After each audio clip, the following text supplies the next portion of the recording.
Assalamualaikum warahmatullahi wabarakatuh dan salam sejahtera. Selamat kembali ke dalam channel Noah Story Mori. Kepada yang baru saja sampai menginap kat channel ni, jangan lupa untuk subscribe dan tekan tombol loceng. Awal-awal minta dah tu. Pada yang masih lagi setia, terima kasih. Okey, kita akan teruskan lagi dengan cerita yang berkaitan dengan penugasan dalam polis kita polis kita. Jadi kisah ni akan diceritakan terus daripada Encik Hafiz kita. Dia ada tukar tambah daripada saya. Jadi sambil-sambil santai kunyah kuaci, minum kopi. Harap boleh dengar sampai habis supaya tidak tersilap. Dengar sampai habis supaya lebih faham. So terima kasih. Stay tune. Okey, Assalamualaikum. Ini kisah aku yang seterusnya, pengalaman seram aku ketika sedang bertugas pada jam 12 malam hingga 8 pagi, iaitu penugasan ronda berkereta ataupun ronda MPV. Ketika itu aku bertugas bersama dengan seorang partner aku, iaitu orang lama lah. Arwah dah orangnya. Dia pencin, dia arwah dah. Jadi ketika itu aku bertugas dengan dia, dengan incas lah. Incas tu maksud dia orang yang paling kanan lah. Dia yang bawa kereta malam tu kan. Lebih kurang jam 1:30 pagi ke 2 pagi lah, dalam anggaran macam tu. Kami mendapat arahan daripada gerakan. Gerakan tu maksud dia pusat kawalan daerah, ataupun DCC, District Control Center. Jadi DCC ni, District Control Center ni minta kami menghala ke jalan. Ada satu jalan ni lah, tempat ni tak boleh nak beritahu lah kan. Di jalan sekian-sekian, kerana dapat maklumat ada kemalangan di situ. Jadi pada ketika itu aku dengan incas aku ni, arwah ni, ketika itu kami buat rondaan di Lebuh Raya. Jadi kawasan pentadbiran balai kami ni merangkumi Lebuh Raya tersebut lah. Jadi dalam Lebuh Raya tu maknanya kami boleh masuk balik ke kawasan pentadbiran balai kami lah. Jadi ketika itu bila dapat je panggilan arahan daripada gerakan untuk menghala ke tempat kejadian, jadi kami pun buka siren dan terus menghala ke sana. Ada lampu ni lah, pasang lampu beacon tu kan, lampu lilak-lilak lah orang panggil, menghala secepat yang boleh.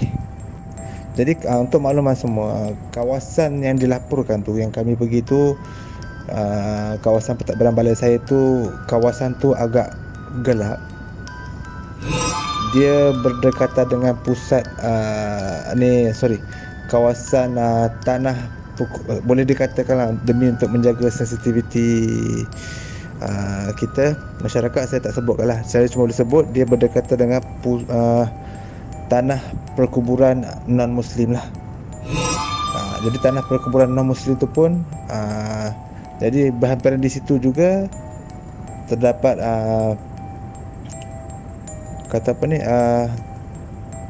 rumah ibadat non-Muslim lah di situ juga. Maknanya dia bertentang antara jalan tersebut. Jadi kawasan dia gelap dan ada hanya satu lampu oren tu di situ yang menerangi jalan tersebut. Bila kami sampai di situ, kami cari mana yang dikatakan, tapi lokasi kami itu memang tepat lah. Jadi untuk mengesahkan kembali,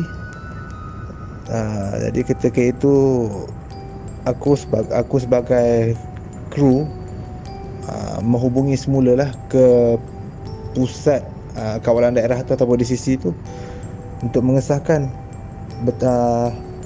di mana yang sepatutnya, ataupun betulkah tempat kami sampai tu ada seperti yang dilaporkan. Jadi bila pusat kawalan daerah ataupun DCC tu kata ya betul, Encik memang dah sampai ke situ lah. Jadi ada tak apa-apa kemalangan ke, ada apa-apa? Jadi kami pun, saya pun, aku pun respons mula beritahu untuk makluman gerakan kami dah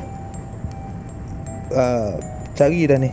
Kami dah berada di sini dan kami dapati tidak ada apa-apa kemalangan sama ada motor ataupun kereta seperti yang dilaporkan. Susah kata kemalangan. Sepihan kenderaan, motor, kereta ke apa tak ada. Jadi masa aku lapor dalam walkie-talkie dalam kereta tu kan, masa aku duk lapor kan untuk mengesahkan betul tak betul kemalangan di situ kan, aku perasan macam incas aku kat depan tu dia duduk lama, dia duduk macam dekat. Yelah masa tu pagi je kan, mungkin 1:30 pagi ke 2:30 pagi. Mana jalan tu tak, kenderaan pun dah tak apa lalu lah, tak apa dah. Dia jalan straight juga kan. Jadi dia dia duduk tengah-tengah sikit jalan tu. Incas aku ni duduk dekat tengah jalan sambil dia merenung dekat satu pokok. Pokok tu bawah tu kawasan tanah perkuburan non-Muslim lah kan. Jadi ada satu pokok tu dia tenung. Dalam masa aku lapor ke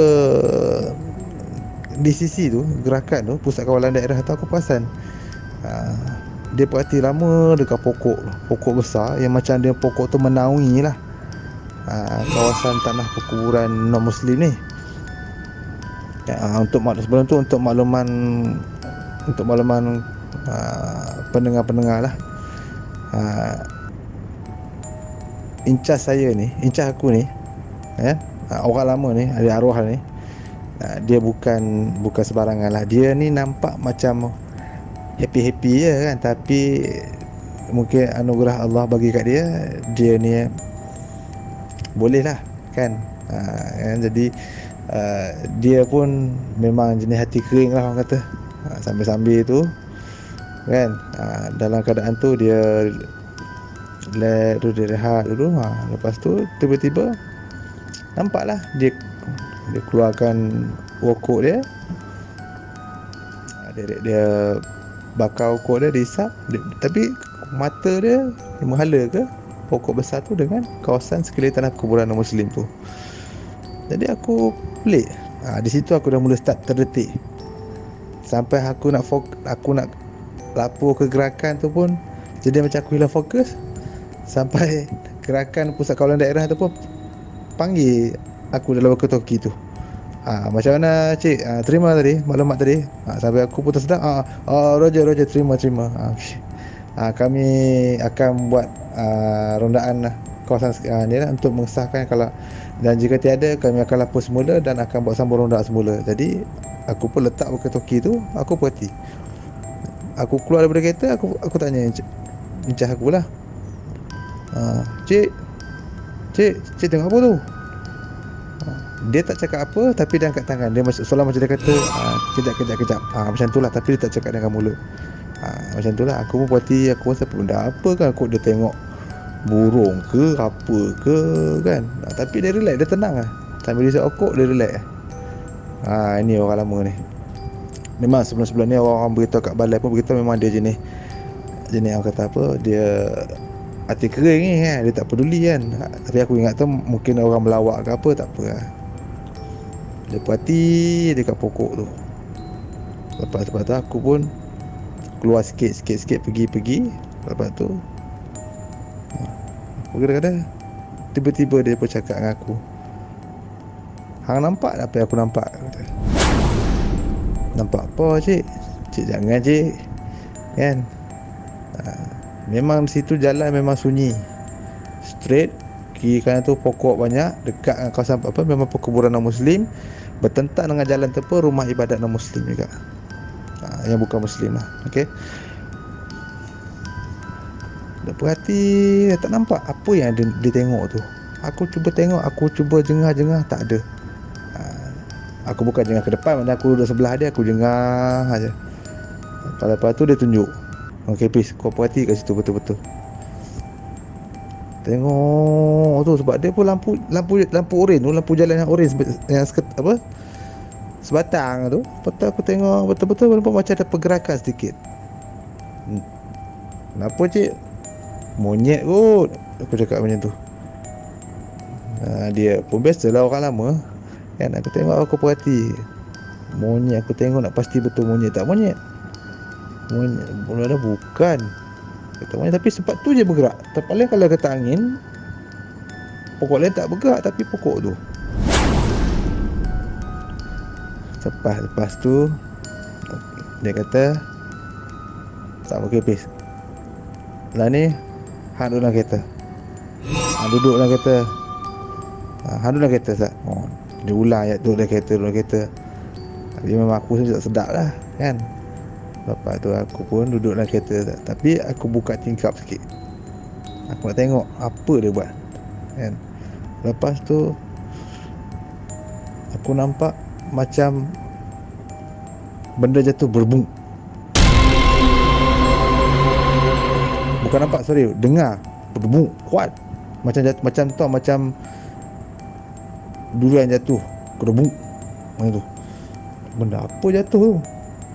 Nak katanya aku ni nak tahu sangat benda-benda tu, pasal kita dah pernah alami benda tu dekat pusat latihan ataupun sebelum masuk polis pun kita dah rasa benda tu, dah tahu dah.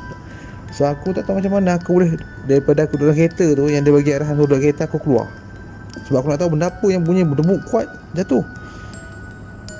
Aku tanya Encas, benda apa je bunyi macam gedebuk tu, macam durian jatuh. Bukan pokok durian. Dia kata benda ni dia nak mengusik ni, kata mengusik. Jadi bab misteri ni aku minat jugalah. Tapi sebab aku tak mau nak masuk balik dalam kereta, aku nak duduk sebelah dia. Aku duduk sebelah dia, macam kat belakang sikit lah kan. Bohong lah kalau kata siapa tak takut. Memang aku takut lah. Tapi Encas aku seorang ni, aku panggil dia arwah ni lah. Okey lah, katanya aku katakanlah nama dia Pak Ya lah, macam tu. Okey, kan arwah Pak Ya ni, dia steady lah. Dia tak ada kata ketak lutut ke, tak ada kata nak berpeluh ke apa.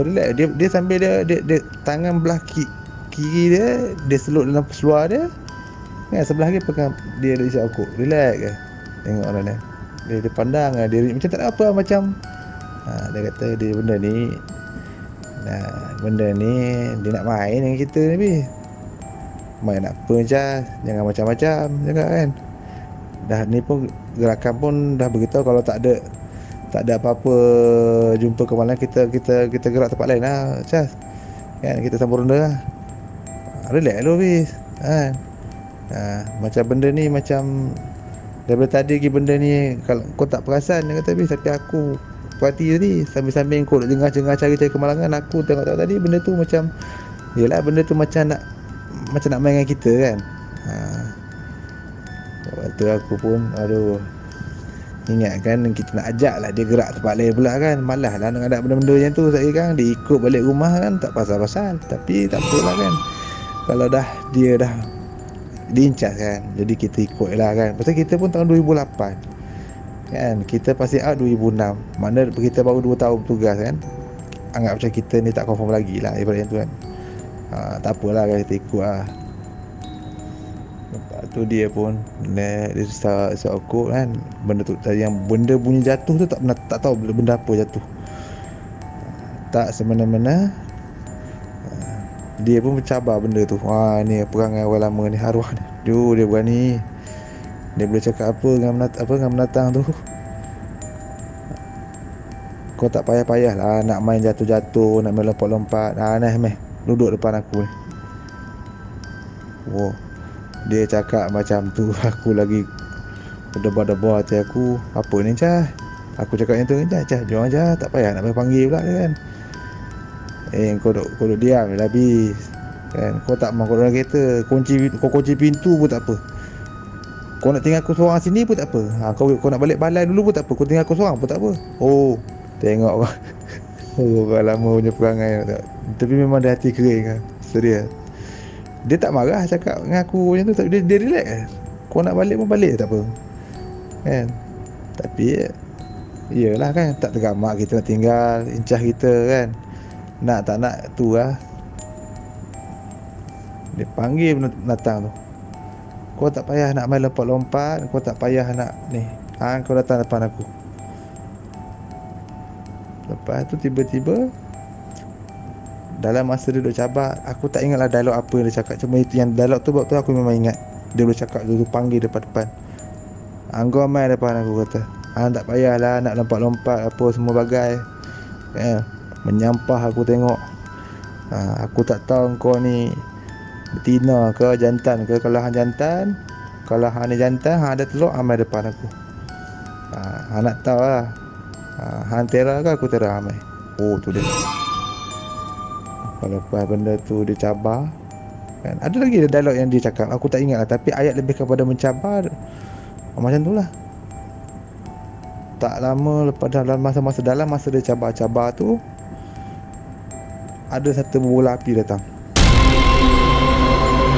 Dia bukan datang ke arah kami, tak. Bola api tu dia macam dia nak dia macam dia singgah ke pokok tu. Ke pokok tu 2 kali je. 1, 2, lepas tu dia jatuh ke bawah. Tapi nak masuk tu tak boleh dalam kawasan tanah perkuburan Muslim sebab dia berpagar. Kan? Dia berpagar. Tapi pagar pun dia boleh masuk. Dia tak kunci rasanya kot. Tapi memang incas aku tak tengok lah. Dia tak pergi masuk pun. Masa berbola api tu aku terkejut. Memang aku terkejut. Untuk makluman, dalam hidup aku, itulah pertama kali dalam hidup aku nampak berbola api. Ataupun orang panggil apa? Polong macam tu. Berbola api tu. Biasa kita tengok dalam movie, cerita kan. Tapi yang tu lah pertama kali tahun 2008 aku tengok berbola api. Kalau kita fikir logik akal, kalau berbola api jatuh mesti ada macam api kan. Macam ada api, macam ada kesan-kesan bakar-bakar apa kan. Tapi peliknya berbola api tu jatuh ke kawasan betul-betul dekat tanah perkuburan tu. Nak kata api, asap pun tak ada. Jadi memang betul lah. Lepas tu aku pun tanyalah. Dalam masa di situ, incah aku ke depan sikit, aku pun nak duduk kereta pun takut lah. Aku duduk follow belakang ni. Lepas tu aku tanya, cik, benda apa tu cik? Jomlah balik cik, saya takut ni. Memang aku cakap aku takut. Jangan takut bis. Ni aku ada. Dia tak ada nak bunuh kita ya. Orang lama punya style. Aku dah tunggu lah ni. Hang percaya cakap aku bis. Dia takkan berani tunjuk muka dengan aku lah. Kalau dia berani lama dah ada. Ni duduk main api, duduk main goyang-goyang pokok. Tunggu lagi. Tengok tak ada. Aku dah kata lah. Memang untuk makluman semua, orang-orang lama di situ, di kawasan balai aku pun ada orang-orang kampung beritahu tanah perkuburan non-Muslim tu memang ramai dah yang mengalaminya. Ada yang balik kerja, yang lalu situlah, yang balik lewat malam apa semua. Orang kampung yang di situ lalu di situ.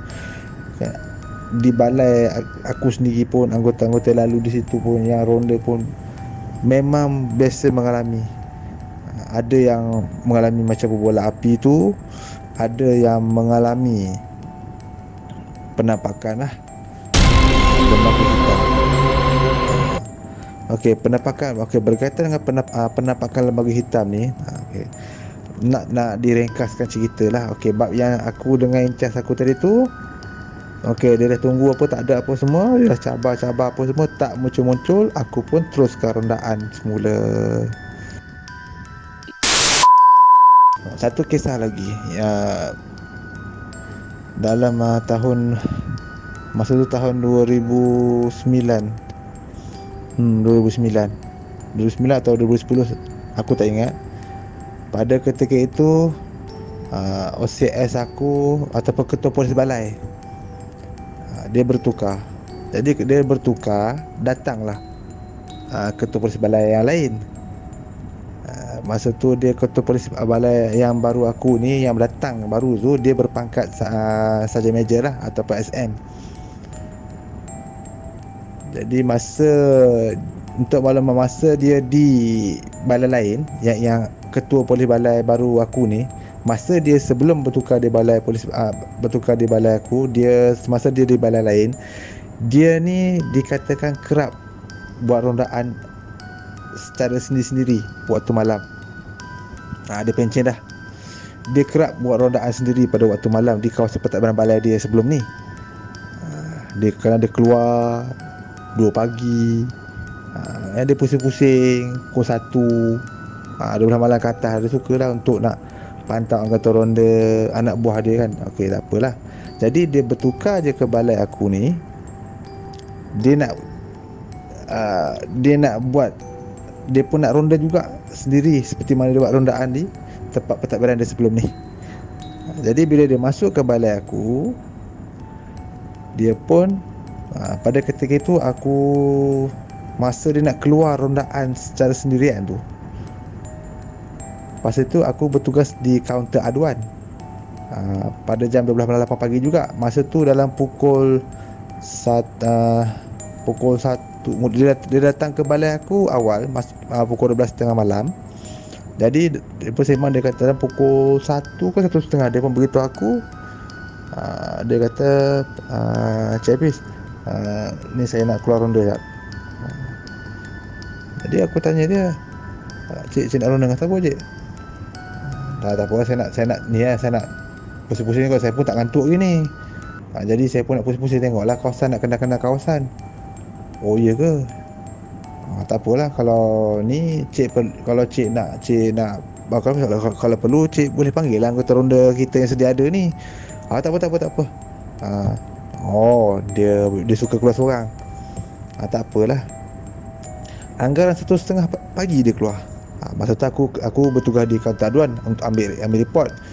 Jadi dah dia kata nak ronda seorang, tak apalah kan. Jadi kalau kata ni aku nak call lah kan, nak panggil anggota ronda, nak ronda dengan dia sekali, tapi dia tak mau. So dia nak ronda sendiri. Tak apalah. 1.30 tak silap dia keluar. Dalam 1.30 tu, jadi nak diringkaskan cerita, dalam pukul 1.50 kot, macam tu lah. Tak tahu dia balik dengan keadaan nak kata pucat tak pucat lah. Dia pun terus masuk ke dalam balai. Cik, cik, bukan cik ni dah kerja tak sampai sejam ni, baru setengah jam ni cik ronda kenapa? Wish, tiba-tiba dia cakap, saya nampak hantu tadi. Dia cakap macam tu, aku terkejut. Hantu? Cik nampak kat mana? Dia cakap, saya nampak hantu dekat kat jalan ni. Untuk makluman, yang dia nampak hantu tu, lembaga hitam tinggi tu, dekat tempat yang aku ceritakan mula-mula tadi tu, dekat kawasan tanah perkuburan non-Muslim tu, yang aku cerita tu, exact tepat laluan yang aku beritahu tadi tu. Saya lalu dekat situ, jalan tu. Lepas tu saya pun dalam masa lalu tu, saya nampak macam, ingatkan masa nampak macam ada satu benda dekat tepi jalan tu. Lepas tu saya ke depan, saya sedulah kereta saya. Lepas tu saya pun tengok dekat cermin pandang belakang saya tu, saya nampak macam ada benda lembaga hitam tinggi, macam berbulu. Lepas tu macam dia macam gerak. Saya tengok, saya tenung, benda apa? Saya tenung dekat cermin pandang belakang saya tu. Lepas tu saya nampak macam dia, macam saya ingatkan macam batang pokok. Lepas tu dia macam datang makin dekat. Saya pun perdegas lah. Jadi dia pun nampak hantu dekat situ juga. Dia katakan hantu lembaga hitam berbulu. Lepas daripada tu, start betul, dia tak keluar dah ronda malam. Ketua polis balai aku ni, dia dah perit dah kot, dia tak keluar dah. Start daripada kena tu sekali tu lah, dia baru masuk balai aku. Lepas tu dia pun ronda sendiri-sendiri. Lepas tu dia tak keluar dah malam. Kalau dia nak keluar pun sebelum pukul 12 malam tu, itu pun dia keluar dengan anggota ronda sekali. Ada lagi kisah aku, pengalaman-pengalaman mistik yang aku alami ketika bertugas. Dan apa yang aku ceritakan tadi adalah antara pengalaman akulah dalam ketika sedang bertugas.